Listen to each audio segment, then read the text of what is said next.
Com relação à política mundial, a gente já está vendo alguns recados que estão sendo dados aí, Portugal, Chile.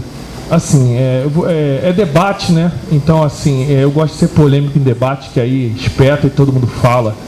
Às vezes as pessoas não gostam muito de falar, a gente espeta. A verdade é que essa questão nossa social que a gente vive hoje, a eleição desse nosso presidente que está aí, dá-se, né, numa questão de educação nossa, né? Eu tenho 48 anos, mais ou menos aqui as pessoas têm mais ou menos a minha idade, um pouco mais, um pouco menos, mas a gente foi criado para ser homofóbico ou não, preconceituoso ou não, racista ou não. E isso não é novidade, a gente foi educado para ser assim. Ao longo da vida, nós aqui, mais alguns, nós percebemos da necessidade de mudar, de perceber que isso era errado, que isso era um conceito que veio de uma fase totalmente errada da nossa história, de uma colonização totalmente errada que foi feita. Então, culminar onde a gente culminou, vamos dizer assim, não é uma grande novidade.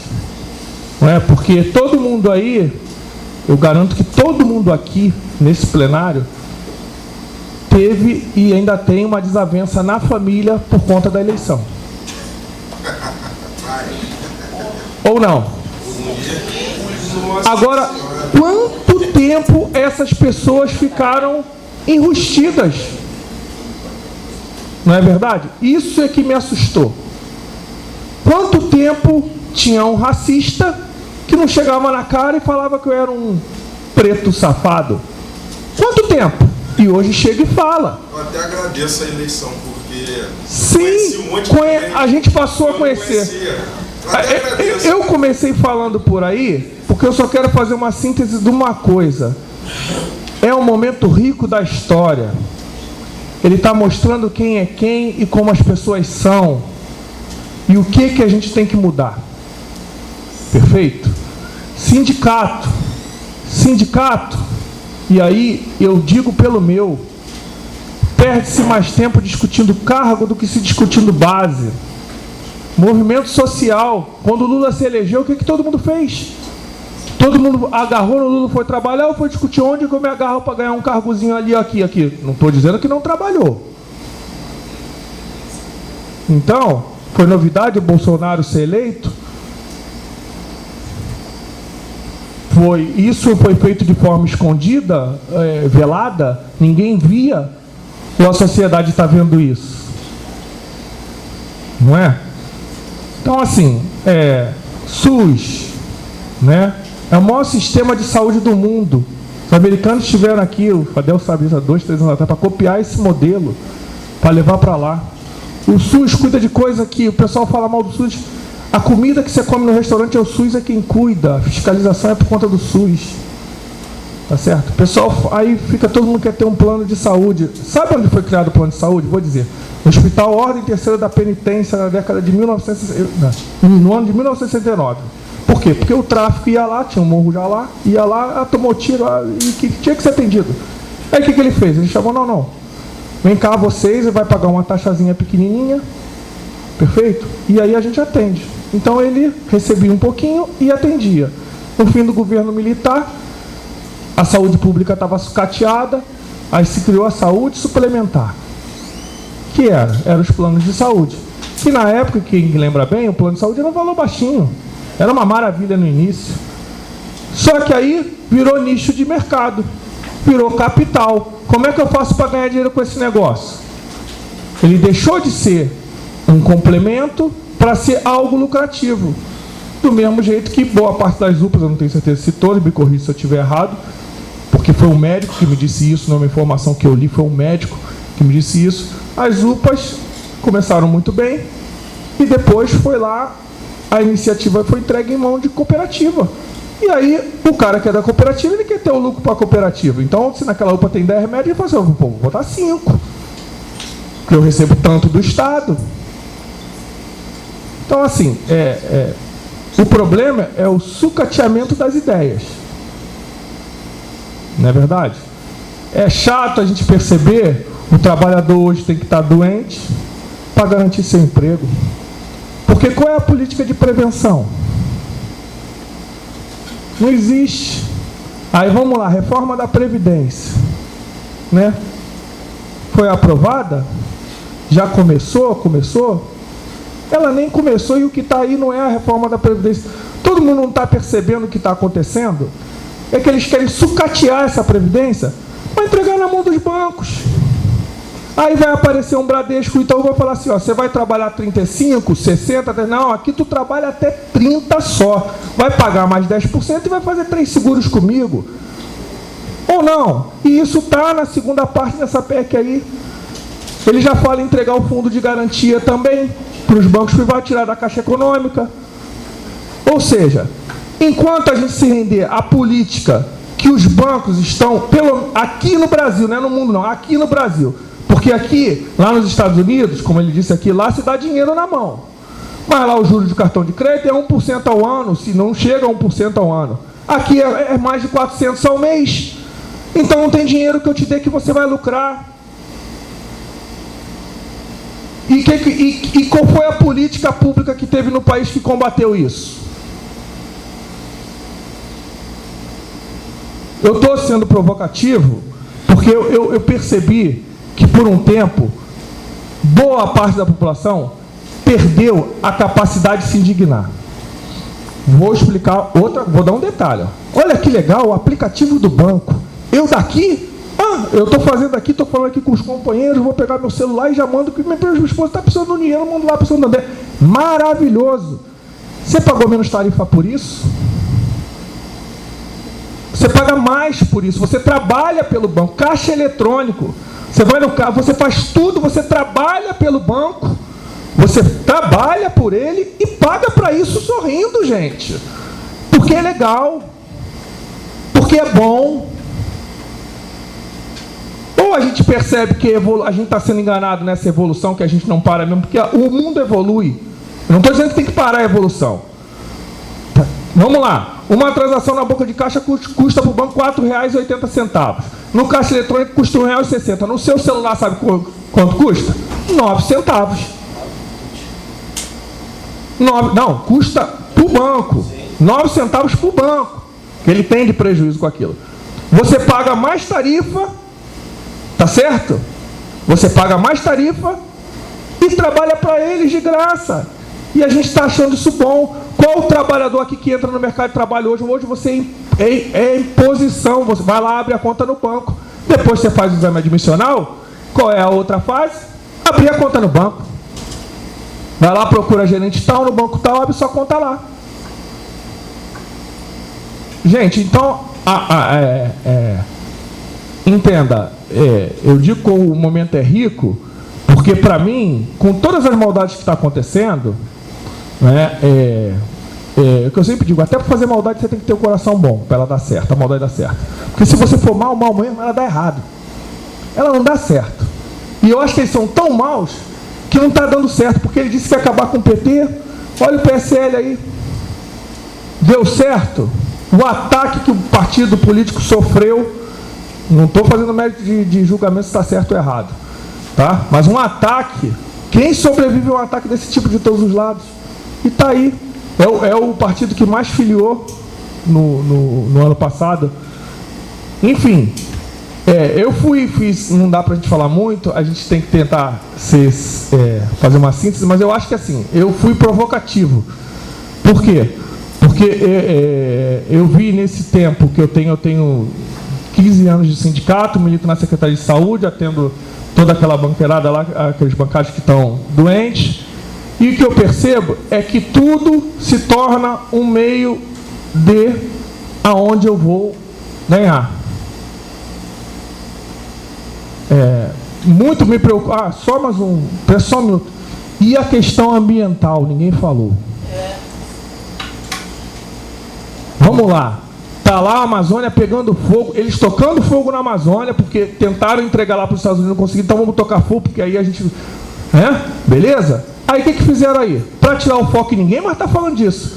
Jogaram lá uns barris de petróleo lá na água, lá, que agora eles ficam lá falando... Sabe?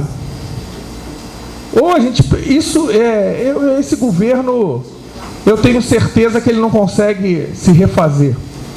Agora, se nós que temos um pensamento social, né, que pensamos numa sociedade igual, a gente também não pensar um pouquinho melhor e olhar para nossas bases com mais carinho realmente, e realmente investir na educação. Digo educação, não é só educação, formação, não. É educação lá de berço. É dizer, existe o diferente, tá certo? Existe isso aqui, não é e existe o diferente, e ele não é diferente, não.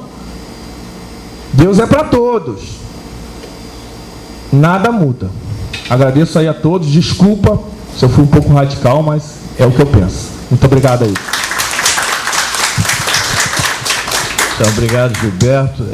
Agora a gente vai passar para o Paulo Henrique, que representa os sindicatos comerciários, e em seguir 10 minutinhos, tá?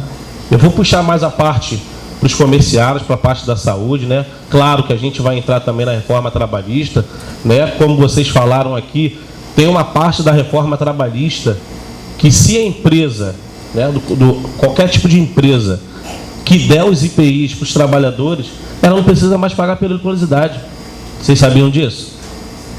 Isso a gente rodando os mercados do Rio de Janeiro, com uma base de 100 mil trabalhadores, a gente vê. Só que os trabalhadores cobram. E a gente sabe que as empresas não dão os IPIs.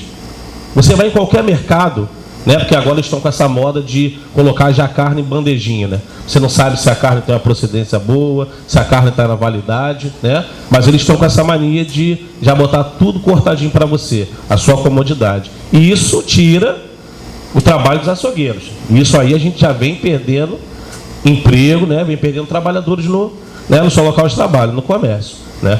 Então, qualquer mercado que vocês forem hoje, vocês vão ver, eles não têm uma luva de aço, eles não têm uma roupa específica para proteger sobre os cortes, eles não têm aquela luva grande que vem até em cima.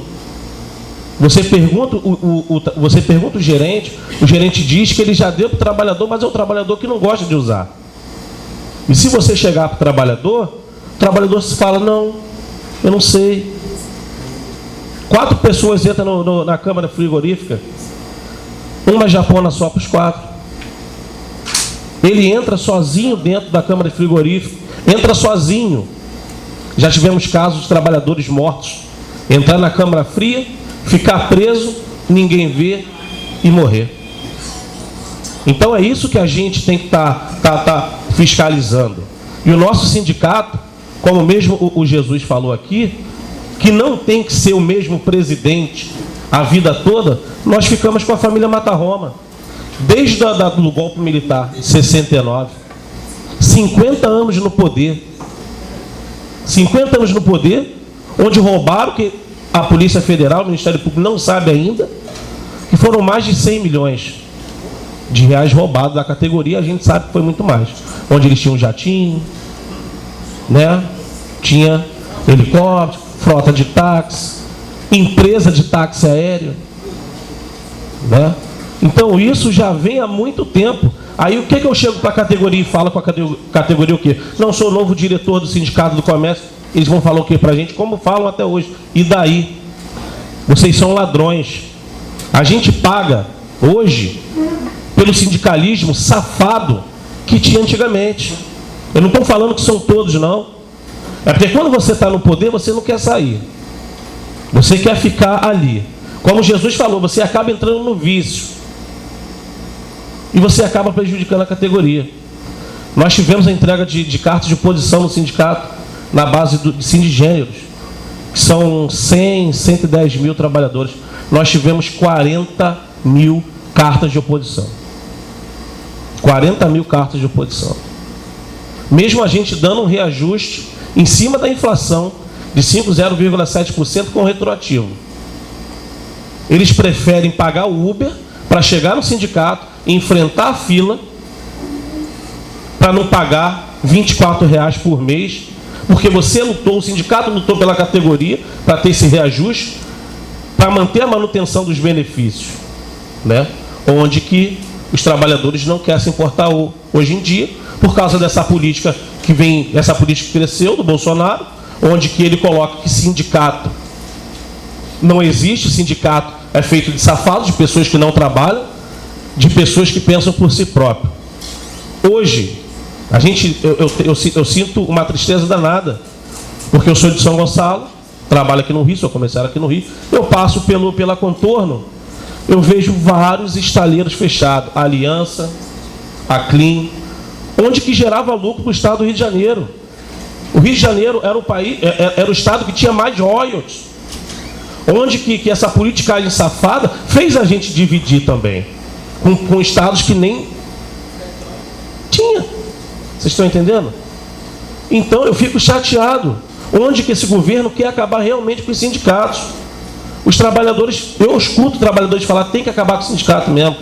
Vocês estão ali só para pegar meu dia de trabalho e pegar o meu... E pegar fazer a negociação e tirar as minhas porcentagens. Mas quando eles são mandados embora, eles vão lá no jurídico do sindicato lá botar a justiça na empresa. E a gente tem que atender. Quando eles estão doentes e eles não têm situação financeira, eles vão lá no sindicato, procuram o médico do sindicato. Quando eles faltam e estão com medo de ser mandados embora, eles vão lá no sindicato, pedem um médico e pedem um atestado. Então é isso que a gente tem que mostrar.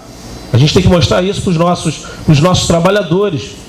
Como o nosso companheiro falou, eles preferem dar R$300 no Maracanã, R$300 para ver um jogo que acabou ali, foi embora, o jogador vai para casa, vai comer, vai beber bem, vai para a balada, tem mansão e ele vai para casa comer ovo. Mas ele está satisfeito, mas ele não quer contribuir com o sindicato para poder ter o benefício e o sindicato lutar por eles. Então eu acho que a gente deveria sair desse comodismo, porque quando a gente faz manifestação na Presidente Vargas, você vê que são as mesmas pessoas. Nós falamos para nós mesmos. Você não vê uma ação global ou uma ação do Estado falando que vai ter uma greve geral, cada um passando em loja em loja para o trabalhador, chamando o trabalhador e explicando o trabalhador. Não adianta você chegar na internet e colocar lá greve geral ou vai ter uma manifestação na internet, não adianta. Você tem que estar com o trabalhador cara a cara. Você conversar com o trabalhador, você entender o que o trabalhador precisa, você ver se realmente o trabalhador está afim. Eu escuto muitos amigos falar assim, porra, não conversa com esses caras não, esses caras são bolsominions. É eles que a gente tem que conversar. É eles que a gente tem que tentar trazer para o nosso lado. Porque eles fazem isso. Eles estão se multiplicando como fake news. Se você não chegar e não debater com um cara que tem um posicionamento sobre o Bolsonaro, você está abrindo espaço para ele galgar mais pessoas e a gente vai diminuindo cada vez mais. Mas enfim, falar agora aqui rapidamente aqui, para a gente poder ter um descanso, sobre a parte de saúde. A gente está com um momento histórico no sindicato. O sindicato está com 113 anos. A gente conseguiu, vai ser amanhã e domingo, o primeiro encontro de cipeiro da história do sindicato. Vai acontecer amanhã. Nós conseguimos juntar todos os cipeiros de cada categoria. Tem cipeiro de mercado, cipeiro de loja, cipeiro, tem vários sindicatos, vários segmentos, né? Então isso é muito importante para a gente. O primeiro, onde a gente consegue fazer um trabalho bacana com os trabalhadores. O cipeiro vai saber o que realmente o cipeiro tem de importância, não só pela estabilidade. Porque eu já acompanho junto com a Daniele já há 3 anos eleições de CIPAs em empresas. Você chega para um trabalhador, ele não sabe o que significa CIPA. Eu não quero saber o que é CIPA não, cara. Eu só quero garantir a minha estabilidade. Eu acho que a empresa vai me mandar embora. Então, Aí quando a gente fala que hoje o cipeiro pode responder processo, já vi muitos trabalhadores que estavam eleitos sair da eleição da CIPA porque não querem um tipo de problema. Então é daí que a gente vem com essa doença do trabalho, com a doença do trabalhador. A gente está com muitos casos, Fadel, e os nossos companheiros aqui, de muitos trabalhadores do comércio com depressão. Tem vários trabalhadores do comércio se suicidando. Nós tivemos a festa dos comerciários na fazenda semana passada. Tinha uma menina conversando com o Márcio, nosso presidente, conversando com a gente, que ela pensou várias vezes em tirar a vida, porque o gerente falou que ela não prestava nem para viver, que dirá para trabalhar. Isso é um assédio moral, isso é uma coisa que a gente vem sofrendo a cada dia mais. Por quê? Porque o trabalhador hoje precisa do emprego. O patrão fala assim, eu não vou te dar aumento, porque ali fora tem milhões de pessoas querendo a sua vaga. Então não tem como você pleitear, se o sindicato não lutar pelo reajuste salarial. Então aí a gente está começando a fazer esse trabalho, e os trabalhadores estão começando a entender. Estão começando a entender. Mas isso é uma luta muito grande. A gente tem 110 mil trabalhadores no comércio. As caixas de mercado, elas têm problemas, elas têm problemas de ler, de DORT, infecção urinária, porque os chefes de caixa não deixam elas saírem para ir no banheiro. Isso é um absurdo. Tem trabalhadoras que fazem xixi no baldezinho, no caixa. Nós pegamos isso num supermarket em Campo Grande. Ela fez o xixi no balde, a amiga fez uma cabaninha, ela fez ali, ela continuou. Você vê trabalhadores que não podem tomar uma água. Então, é esse tipo de trabalho que a gente deveria fazer, que a gente está tentando montar. Só que a gente não vai pagar 50 anos com 3, 4 anos. A gente ainda é comparado, né, muitos com a família Matarroma. Só que pelo trabalho que a gente vem fazendo, nós fizemos uma greve no mercado mundial, que ficou conhecida mundialmente. Os franceses parabenizaram o sindicato e os trabalhadores daqui, porque logo em novembro, quando foi passado a reforma trabalhista, o mercado mundial tirou as horas extras dos trabalhadores, eles pararam. Foram 16 lojas do mundial paradas, sem ninguém trabalhar, o sindicato correndo atrás. O que eles fizeram? Voltaram a pagar os 100%, os 100% dos trabalhadores, os mais novos e os que estavam recentes receberiam 50%, junto com o retroativo. Isso mostra que se a categoria parar para lutar, a categoria consegue. O povo aqui não quer. O povo prefere não pagar contribuição, mas tomar um litrão. Igual o rapaz falou assim, ó, já entreguei minha carta, feliz da vida, ó, vou pagar 3 litrão ali fora pra gente, vamos embora. O pessoal foi tomar litrão. Mas eles não sabem que isso futuramente vai prejudicar eles. A gente tem que fazer um movimento de conscientização. Conscientização. Não adianta ficar na cadeirinha sentado, sou dirigente sindical, se não for para fora. Eu gosto muito do trabalho dos bancários. Os bancários falam, meu irmão, é greve, eles fecham tudo. Os trabalhadores entendem a luta, eles passam em loja entregando seus panfletos. Os trabalhadores pegam e leem aquilo dali. Não é igual você passa lá, ou sou do sindicato, deixando esse jornal informativo, falando sobre a campanha. Não, valeu. Ali em cima ficou, ali vai para o lixo. Então a gente tem que ter, junto com as centrais sindicais, junto com os sindicatos, fazer essa conscientização para a gente chegar num futuro melhor. Se a gente não chegar, vai ser cada vez pior. Tá ok? Essa é a minha fala. Muito obrigado, pessoal. Bom, meu nome é Edson, né? Eu sou presidente do Sindicato Metalúrgico, estou presidente ainda do Sindicato Metalúrgico de Niterói, em Itaboraí, e sou secretário de Administração e Finanças da Confederação Nacional dos Metalúrgicos da CUT. Bom, companheiros, como o Fadel bem falou aqui, a gente acompanha a saúde do trabalhador já há algum tempo, né? A gente é desde a época da silicose, década de 90, né? Quando se criou a proibição do jato de areia seca no setor naval, enfim, muitas outras lutas, né, do setor naval, no setor metalúrgico que a gente fez durante algum tempo, época do Conselho Estadual de Saúde do Trabalhador, né, que funcionava bem, todo mundo lutando. E a gente falar um pouco da conjuntura de hoje, né, ouvi alguns companheiros falando aqui, todo mundo prevendo, em alguns casos, né, de catástrofe, né?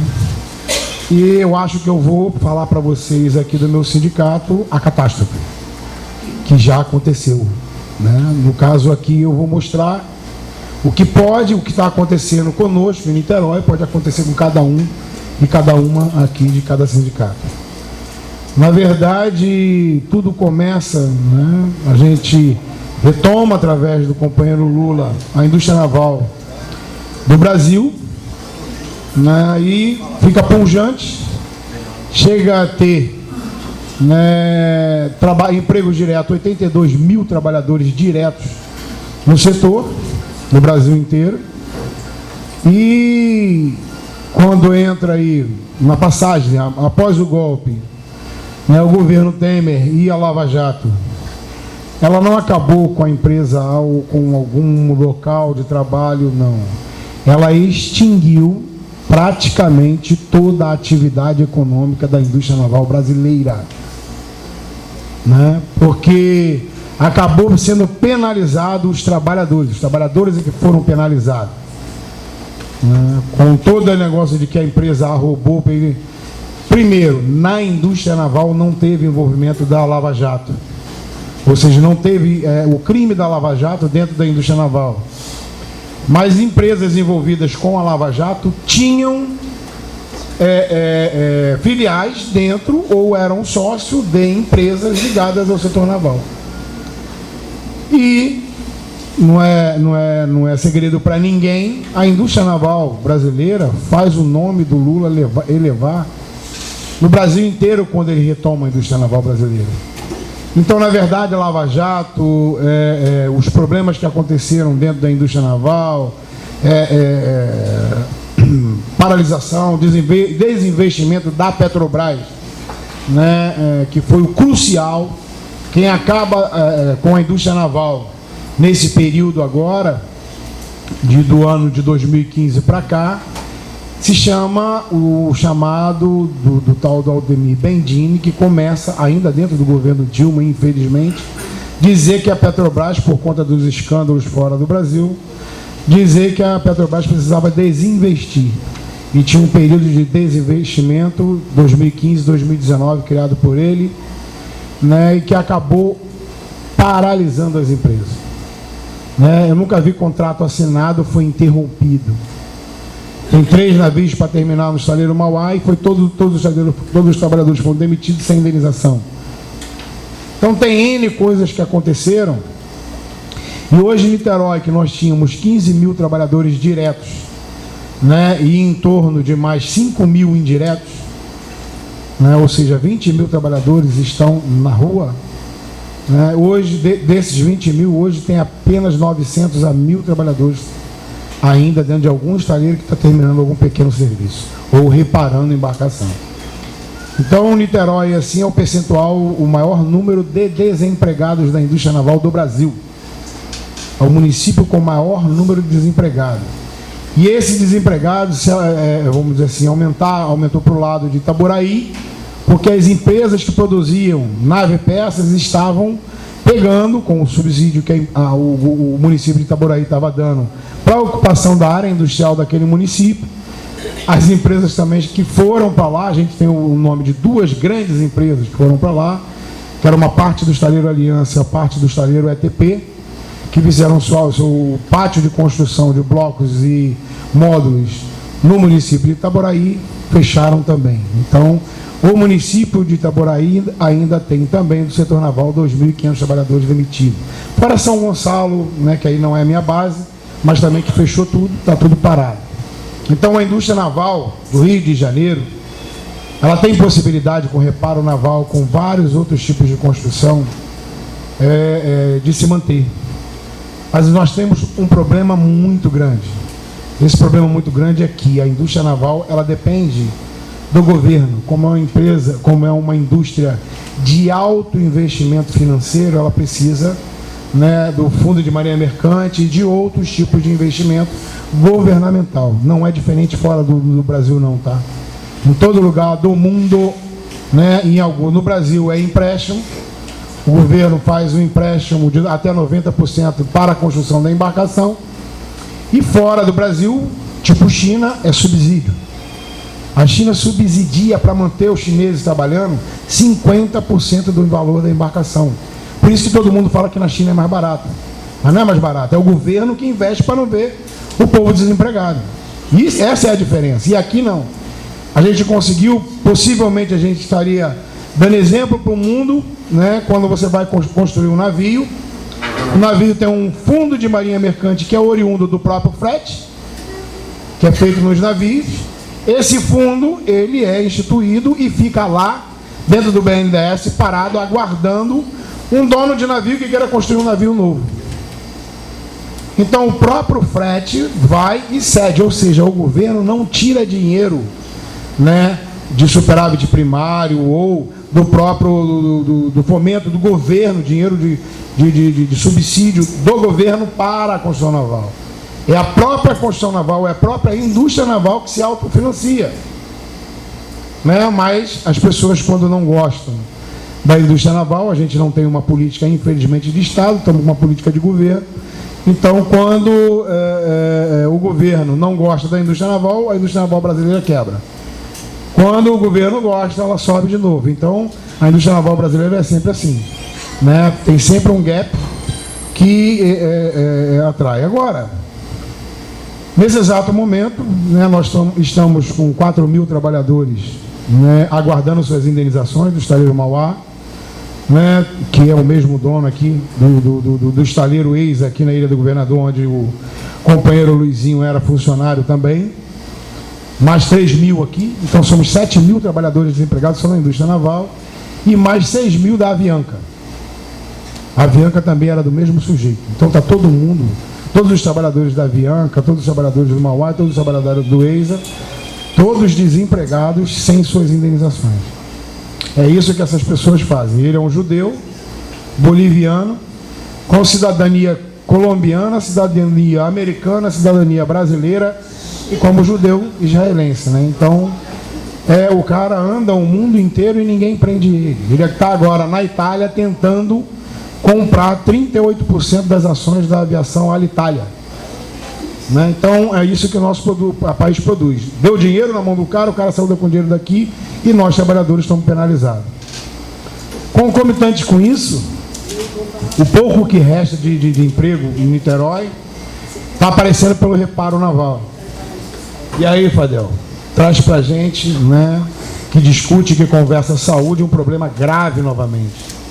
Começa a voltar o trabalho precário, né, e indecente, não um trabalho decente que a gente lutou tanto para construir, né, começa a aparecer o trabalho precário novamente nos estaleiros e os dirigentes sindicais, que ainda restam, né, que a maioria dos estaleiros fecharam. De 32 dirigentes sindicais que eu tinha no sindicato, hoje existem somente 18. Né? Então, 18 dirigentes sindicais que ainda sobraram. Desses 18, 11 são ex-funcionários do estaleiro Mauá, mas que estão na justiça. Ainda lá dentro somos 8, né, que ainda tem estabilidade. E aí fomos reintegrados. No meu caso, eu fui reintegrado, mas eles não pagam o meu salário, mesmo o juiz mandando. Só para ver como está a autoridade dos empresários no Brasil com esse governo.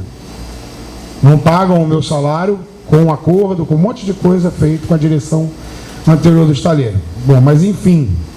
Então a gente tem um problema muito grave pela frente. E retirada de direitos. Mas não pode ser diferente, porque nós temos um governante, né, que ele fomenta o trabalho indecente. Ele fomenta o trabalho precário. Quando um presidente da República entra e solicita que seja feito um programa de trabalho intermitente, onde o cara vai trabalhar 4 horas às vezes num dia, receber por aquelas horas e o resto ainda fica vinculado à empresa. A empresa diz que ele é funcionário dela, mas só recebe quando trabalha. Se trabalhar 4 horas no mês, é aquela hora, 4 horas do mês que vai receber. Mas você só pode pagar INSS até um salário mínimo. Então, eu queria trabalhar 4 horas e arranjar em dinheiro emprestado para poder recolher para o INSS para um dia, quem sabe, se for o caso, de se aposentar. Então, é absurdo o que este governo está fazendo. Então, aqui, né, a gente está vendo, eu vi companheiro que eu até elogiei, o comércio conseguindo fazer reunião de CIPA. Parabéns, porque o comércio antigamente, o trabalhador não sabia nem que tinha CIPA, né? Porque os dirigentes anteriores eram de uma ilegalidade fora do comum. Então, gente, Se eu ficar falando aqui, eu acho que eu vou estender muito tempo falando e talvez não fale tudo. Eu acho que o debate é que vai proporcionar essa ideia de aprofundamento, né? Porque a gente vai acabar falando e as perguntas vão surgindo e a gente vai conversando, mas Niterói está com esse patamar, né? Problemas de saúde, de coisas que... semana passada eu comecei a mandar trabalhador para o Sereste. Voltar para fazer laudo. Porque tem um trabalhador que foi acidentado na empresa, amputou um dedo, foi para o INSS, nós descobrimos agora que ele estava lá no INSS acidentado já há 6 anos, né, com um dedo amputado do pé, e não tinha laudo. Eu falei, mas como que você foi colocado para fora da empresa, você não fez CAT? Não me deram CAT, eu não sabia de nada, e mandaram eu para casa, eu fui para casa, me tratei, saí do hospital, fui para casa, e estou sem CAT. Agora, como é que eu vou fazer seu laudo? Aí, mandei o rapaz lá para o Sereste, lá para o Ricardo, para ver como fazer e como produzir um laudo para o cara de 6 anos atrás. Pior, a empresa fechou. E essa pessoa foi colocada para fora pelo INSS. Então nós temos muito desafio, muito problema pela frente, mas eu acho que a gente elucida muito mais aqui no debate do que eu falando sozinho aqui na frente. Obrigado, gente. Isso aqui é um momento assim, muito especial para nós, porque a gente tem, acho que vocês repararam, né, a gente tem aqui sindicatos que estão irmanados na luta, né, não só na luta política contra esse estado de coisas que a gente está vivendo, como também, principalmente, a luta pela saúde, independente das suas filiações a centrais sindicais, né? A gente sempre achou que a saúde é a pauta que nos une, né? Ela fundamentalmente, né, e essencialmente política, mas ela tenta ser e deve ser suprapartidária, né, e, enfim, supracentral. A gente acha que é bonito ver aqui várias centrais sindicais irmanadas. O nosso espaço aqui, que pode ser um fator aglutinador para os trabalhadores, é o nosso fórum. A gente tem uma mídia muito interessante também que está à disposição, que são os boletins que saem mensalmente. Luizinho é fã do boletim, né? No nosso blog, tem um blog com espaço também de debate, uma coluna de opinião diária nesse blog, com colunas que tratam da questão da saúde, trabalho, ambiente, um canal do YouTube à disposição de vocês, que eu acho que ainda é muito subutilizado, muito pouco utilizado. A gente sempre pede para vocês se inscreverem no canal YouTube, tem várias palestras. Essa palestra nossa, daqui a alguns dias, graças ao Marcel, vai estar lá no YouTube para a gente poder aprender e ouvir de novo. Queria lembrar que essa mesa ela vai virar o capítulo de um livro. A gente vai pedindo já a permissão de vocês para serem coautores desse capítulo, né? Um livro que vai ser, já está aprovado pela editora, se não me engano, pela editora Fiocruz, ou uma editora chancelada pela Fiocruz, sobre saúde trabalhador e movimentos sociais. Então, o convite foi feito a mim, ao Renato e também ao Egmar, que vai se juntar foi de fazer esse capítulo, e nós resolvemos, então, não escrever um capítulo acadêmico, científico, formal, e sim o retrato desta mesa aqui, né, e com a colaboração de vocês. Então, o esforço que a gente pode fazer enfim, deixar vocês ocuparem esse nosso espaço. Nosso espaço aqui é um espaço de formação, fundamentalmente, né? A gente gostaria muito de estar contribuindo. Nós temos um curso de formação intersindical que vem funcionando já há 6 anos. Muitas pessoas passaram por aqui, né? Inclusive o Jesus, né? Mais lá atrás, enfim. E o pessoal dos comerciários, os metalúrgicos, companheiros, fundadores desse curso. Daí a gente vai continuar com esse curso e gostaria de ampliar essa parceria com os sindicatos, porque é o que a gente pode oferecer para vocês, a Fiocruz enquanto uma escola, nós estamos dentro da Escola Nacional de Saúde Pública, o que a gente tem para oferecer, além da luta política, do carinho, do amor pela causa, né, e da paixão pela companheirada, é a gente formar pessoas e ajudar nesse processo de capacitação. A gente vai propor o seguinte: 3 pessoas falam no máximo 2 minutos, se possível fazendo alguma pergunta para a mesa, algum comentário, mas eu vou marcar aqui rigorosamente 2 minutos para cada pessoa, e cada bloco de 3 a gente passa para a mesa para também ser bastante econômico. Eu já queria fazer a primeira, né, como eu estou aqui nessa posição assim, meio autoritária de ter o dono do microfone, eu queria já colocar a questão para a mesa. Há uns 4 meses atrás, Ronaldão estava lá, estava... Quem mais? Estava Edna, não me lembro quem mais estava nessa reunião. Nós fizemos uma reunião nos sindicatos bancários e nós propusemos, então, os sindicatos que estavam lá presentes na ocasião, nós propusemos a criação de um coletivo intersindical de luta pela saúde. Essa reunião ela foi única, singular, não houve outra, né?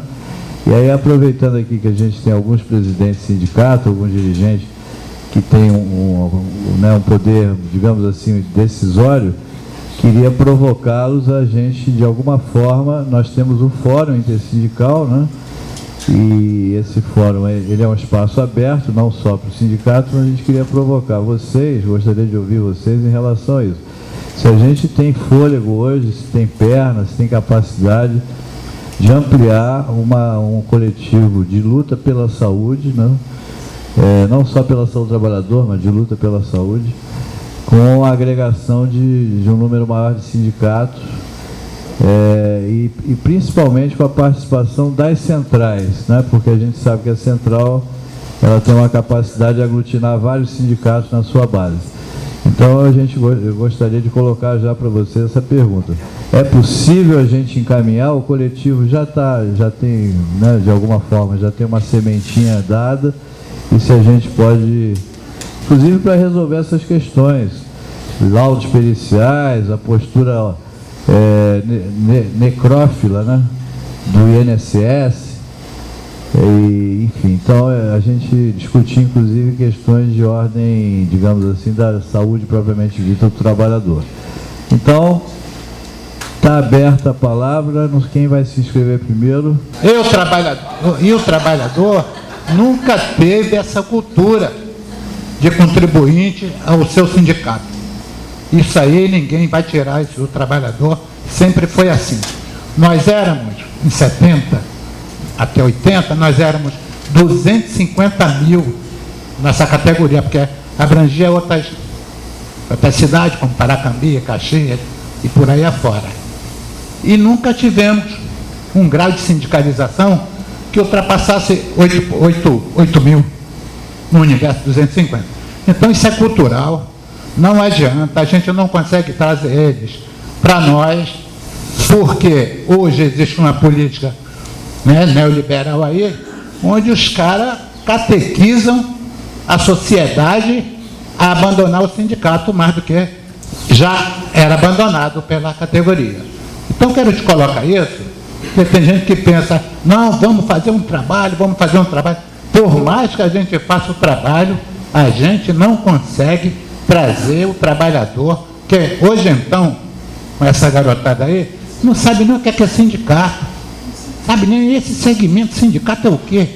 Para eles, eles desconhecem, eles não entendem o que é isso. Então, só quero te colocar isso, que essa dificuldade sempre existiu e vai continuar existindo, principalmente agora com essa política, né, que aí está, desses neoliberais que estão no poder, tá bom? Minha preocupação é exatamente o que ele falou, porque a gente defende o sindicato. A gente defende o sindicato e a gente passa por esse mesmo problema que ele falou, sindicatos metalúrgicos também passam em relação aos trabalhadores. Os trabalhadores, eles absorvem isso facilmente pela empresa. A empresa, ela faz até modelo daquelas cartas para que ele não autorize o desconto, e isso preocupa muito. Dava, para ter uma ideia, no sindicato dava 11 mil pessoas para entregar aquela carta. E teve uma época que a gente, o Sindicato Metalúrgico é grande, tem um auditório, todo mundo sabe que tem um auditório lá em cima, que tem até que fazer uma reforma nele, e a gente reunia os trabalhadores lá, antes de assinar a carta, de receber a carta, a gente conversava com eles e deixava claro para eles que aquela carta era contra o sindicato e cada cartinha daquela era um tijolo daquele sindicato que estava sendo tirado. Então, o sindicato, ele tem falha sim como entidade, tá? Mas ele tem mais benefício do que falhas. Porque se é ruim com o sindicato, pior são o sindicato. E ali naquele momento a gente via que muitos trabalhadores, então não vou entregar a carta não, e até rasgava a carta, porque o patrão induz ele a levar aquela cartinha, que o intuito deles é acabar com o sindicato mesmo. Então, companheirado, eu quero falar aqui para todo o sindicato presente, eu acho que a gente tem que trabalhar em cima disso com muito carinho, muito cuidado, porque a gente está lidando com massa. Muita gente com ideias diferentes, umas entendem, outras são maldosas, são assindicatos, e então eu acho que a gente tem que trabalhar nesse sentido aí para que o sindicato sobreviva. Eu penso também que é muito oportuno e necessário o fórum nosso ter convidado os sindicalistas problematizarem o contexto, a sua situação. Na mesa aqui foi levantado que há uma mudança no mundo de trabalho, e essa mudança reduz a quantidade de trabalhadores, a unidade de trabalhadores, ou seja, há uma fragmentação da referência patronal, etc. Isso coloca o seguinte: como os sindicatos vão enfrentar essa situação? E a gente enxerga que no tecido da sociedade, os movimentos de gênero, de raça, de etnia, eles se distribuem em vários coletivos e os trabalhadores são mais afeitos a participarem desses movimentos do próprio sindicato. Me parece que o sindicato tem uma questão: como se ligar a esses movimentos, que tem uma energia viva, que recoloca a questão da luta e de enfrentamento do capitalismo. O doutor Fadel falou aqui sobre a possibilidade da criação do coletivo intersindical pela saúde. Eu acho que é mais do que necessário, e diante do ataque que o Sistema Único de Saúde vai sofrer nos próximos dias, que pode ser um ataque decisivo até para por fim, eu acho que é uma obrigação dos sindicatos construírem esse instrumento. Eu acho que vai além dos sindicatos. Esse é um movimento que tem que ser irradiar pela sociedade, né? Eu vou centrar em sindicatos, partidos políticos, organizações que discutem pautas identitárias e tudo mais, pelo fato de que sem a resistência nós vamos perder o maior sistema de saúde do mundo. O companheiro que é ao meu lado, que eu acabei no João, acabou falando do baixo índice de filiação dos sindicatos. Isso, na verdade, é histórico no Brasil. Sindicatos nunca tiveram muita adesão no Brasil. O sindicalismo brasileiro ainda é considerado bem sucedido comparado com o resto do mundo. Nós temos 17% de filiações a sindicatos. E se eu pedir aqui para levantar a mão, não precisa ninguém levantar a mão, mas se eu pedisse aqui para levantar a mão, a gente vai ver que até entre nós aqui, possivelmente tem muita gente que não é filiada a sindicato. Até entre nós aqui. Porque qual é a realidade colocada? Na verdade, não podemos enxergar que o defeito está nos outros. O defeito está na sociedade, não se ligar aos sindicatos. Alguma coisa há de ser feita no nosso discurso, na forma da gente encarar o mundo, na forma de dialogar com a sociedade, para que possa vencer essa barreira. Porque eu não posso imputar que os 87%, os 83% dos trabalhadores não filiados aos sindicatos estão errados. Só os 17% que estão corretos, né, que não têm consciência. Então, alguma coisa no nosso discurso não vai bem. E eu acredito muito que o que não vai bem no nosso discurso é que o trabalhador, em via de regra, conhecia o sindicato 2 vezes na vida. Uma era na época do malfadado imposto sindical, que era descontado obrigatoriamente do salário dele, sem perguntar se ele queria ou não. E a outra era no dia da demissão, que era homologar. Então você não pode ter uma memória afetiva de uma coisa boa. E quando muito conhecia o sindicato, vinha um cara dizer que o mundo ia acabar para ele. Vinha com a notícia do jornal, notícia negativa. Né? Porque a abordagem nossa é uma abordagem é dura. É uma abordagem que está ruim e está no viés de piora. Que as coisas estão ruins e tende a piorar. Ninguém gosta desse discurso. A tendência é as pessoas não gostarem desse discurso. O discurso é um discurso que não permeia muito a sociedade. Eu estou concluindo aqui. O companheiro Egmar, né? Ele fala aqui da necessidade da mudança, porque a sociedade, segundo ele, estaria se ligando mais nessas pautas identitárias, se organizando em movimento de mulheres, movimento de negros. Infelizmente, isso ainda não é verdade. Sim, há uma mudança sim, a sociedade se liga, mas não é verdadeiro que a sociedade tenha se organizado nisso. Na verdade, a gente aqui, a grosso modo no Brasil, o que a gente tem vivenciado é que as pessoas passaram a se identificar pelo ódio. E aí passaram a assumir publicamente que o ódio é coisa de direita, ser de direita. Hoje você ouve as pessoas tendo orgulho de dizer, gente simples, que não entende nem o que é isso, dizendo eu sou de direita. Todo mundo agora virou político, todo mundo agora conhece. Na verdade, todo mundo reproduz o discurso de meia dúzia que tenta induzir como o povo pensar. Isso foi o retrato que aconteceu nas eleições. Qualquer discurso que se faça aqui vai ser um discurso, na prática, meio que às cegas, que ninguém sabe o dia da manhã. Foi eleito um presidente dos Estados Unidos onde todos os institutos de pesquisa e todos os especialistas americanos de nome erraram. Raramente foi um que venceu. Então, ou seja, aquele clássico faz isso aqui, A mais B, que você vai conseguir alcançar, não alcança. As coisas estão mudando. Isso aqui é uma revolução. O carro foi uma revolução. Quando o carro surgiu lá na Inglaterra, quando começou a andar lá, que as carroças fizeram um movimento dos carroceiros, porque o carro ia acabar, depois descobriu que o carro era um avanço para a sociedade.